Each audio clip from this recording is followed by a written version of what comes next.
ilalaban na ako sa SEA Games.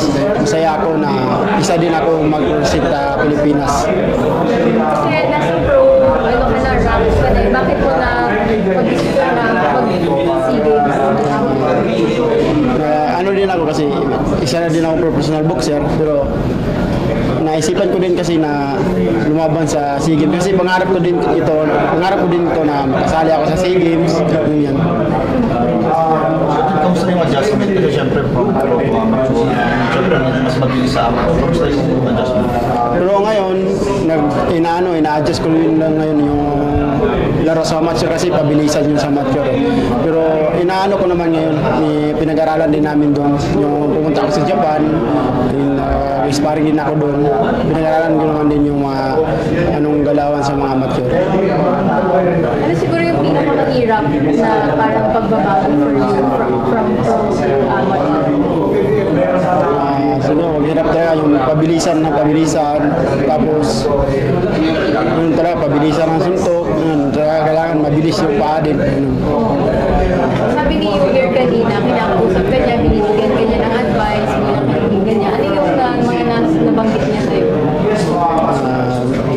Binibigyan niya ako ng kanina, sabi niya sa akin, ito yung gawin natin na kailangan i-adjust natin yung yung training, tapos yung pag lumaban, magano talaga, kailangan bilis yung mga suntok, ganun talaga yung sinasabi ko. Gano'n kabigat para sa inyo? Siyempre, kinuha ka ng POC tsaka si Yumer na medyo mataas yung expectations kasi para podium ang expectations sa inyo. Siyempre, gold lang expectations sa inyo. Gano'n kabigat para sa inyo? Lalo first time. Ano talaga, pero yung ko kasi, sisikapan ko lang talaga na manalo ako ngayon kung makuha yung goal na o mag-gold. Pero sikapan ko talaga na manalo o mag-gold para sa ating Pilipinas. May pressure ba? May pressure talaga. Kinakabahan din ako. Kasi lalo na ngayon, first time ko na makasali.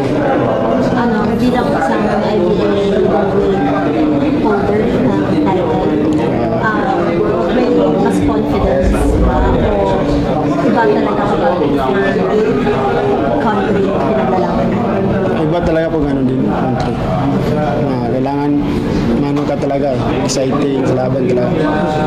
Dati ba sumali ka sa amateur sa mga palaro ng ABA, yung mga programs na? Sumali din ako dati sa palarong pagbansa, gano'n. Sa unang palaro ko, 2012, sa Pangasinan. Tapos pangalawa, sa Laguna, 2014. Nag-silver ako doon sa 2014. Tapos pangatlo, palaro ko sa last 2018. Hindi ako doon, hindi ako nagkamidal. Pero nakasali, nakalaban din ako. Tapos nagbatang Pinoy din ako sa Tagum. Bronze medalist lang ako doon. Hindi ka ba nakita ng ABA? Hindi pa lang happy sa akin.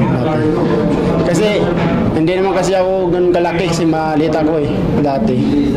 Kasi yung nilabanan ko kasi dati 32 kilos, 38 kilos. Yung last na kong laban 2018, 60 kilos na bigla na akong lumaki. Ano ka feeling sa'yo? Kasi noon hindi ka napansin tapos sa pro ka napansin. Pero ngayon talaga, masaya kasi ako ngayon kasi dati nakumpisa ako, yun talaga yung ko na makasali sa na Philippine team, gano'n. Ngayon, masaya ako kasi napansin din nila ako na kinuha na ako na makalaban sa SEA Games.